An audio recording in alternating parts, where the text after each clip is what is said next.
जी क्या विषय है, आप यहाँ धरना दे रहे हैं कलेक्टर कार्यालय, कलेक्टर ऑफिस निवास के बाहर आपने रास्ता भी रोक रखा है कलेक्टर साहब का, क्या वजह है? बिल्कुल कलेक्टर साहब का रास्ता नहीं रोका है। कलेक्टर साहब के प्रतीक्षा में बैठे हैं।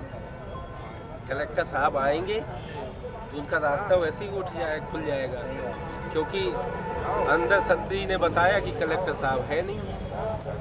आरटीओ साहब बाहर निकले, हमने पूछा कलेक्टर साहब कहाँ है, बोले अंदर है। फिर बाद में अभी संदेश आया कलेक्टर साहब का कि आकर अंदर आ जाओ, मिल लो। तो ये कलेक्टर साहब हवा में उड़कर अंदर चले गए क्या? सत्ताधारी पार्टी के विधायक को, इकलौते विधायक को जिला कलेक्टर के घर के बाहर धरना देना पड़ रहा है, मुख्य विषय क्या है? मिलने का। यदि मैं क्षेत्र की जनता का जनप्रतिनिधित्व कर रहा हूँ, 3 लाख जनता का, और जनता की वो मांग लेकर के आता हूँ, यहाँ पे जनता की समस्या लेकर के आता हूँ, तो मेरा दायित्व बनता है कि इकट्ठी समस्या लेकर के कलेक्टर साहब से मिलूँ। और तब भी कलेक्टर साहब 4 बजे से, अभी की बात नहीं है, अभी तो मैं बैठा हूँ, लेकिन 4 बजे से मैं आया हूँ।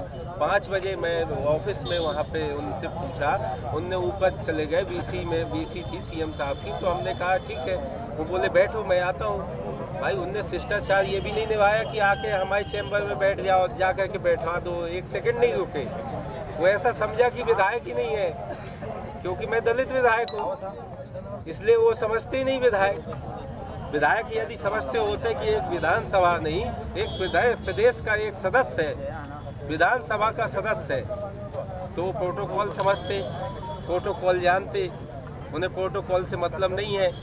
उन्हें मतलब ये है कि कांग्रेस की जब सत्ता थी, कांग्रेस का जब एक विधायक उनके घर आता था तो अंदर जाकर खाना खिलाते थे, बाहर छोड़ने आते थे और उनके घरों में जाते थे। तो क्या भाई साहब इस यहाँ पे ये प्रश्न उठता है कि ये आपके साथ पहली बार हुआ कि एक बार और हो चुका है? नहीं, कई बार।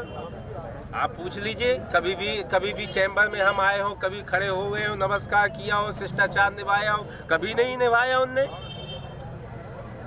कभी हम खुद जाकर के बेरहमी से हम जाकर के अपने बैठ गए, हम जाकर कुर्सियों में, नहीं तो उनने ये भी नहीं कहा कि बैठो। आप कितनी देर से उनका इंतजार यहाँ कर रहे हैं और उसके पहले कितनी देर तक करते? मैं 4 घंटे से अभी इंतजार यहाँ पे कर रहा हूँ, बंगले में 2 घंटे। क्या चाहते हैं आप सरकार से? मैं सरकार से यही निवेदन करना चाहता हूँ, ऐसे अशिष्ट, ऐसे अभद्र कलेक्टर को हटाया जाए यहाँ से, जो जनता का सेवक नहीं, जनता का नौकर न बन करके जनता का सेवक बनना चाहते। जनता के सेवक हम लोग हैं, जनता के आप नौकर हैं, जनता के नौकरी करने आए हैं, तो आप उस तरह से काम करें।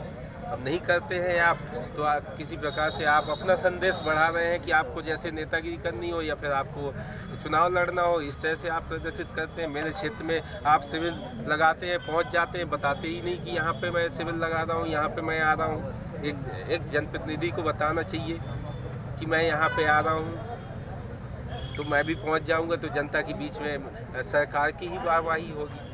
आपकी कई सारी व्यथाओं की कथा आज खुल गई है और आप सीधे विरोध पर उतर आए हैं। विरोध क्या, आप देख लीजिए। आपने देखा होगा, एक एडीएम ने कंपलसरी रिटायरमेंट ले लिया था अभद्रता के कारण इनके, और कई आपको बताते भी होंगे, कई अधिकारी कर्मचारी इनसे तंग हैं।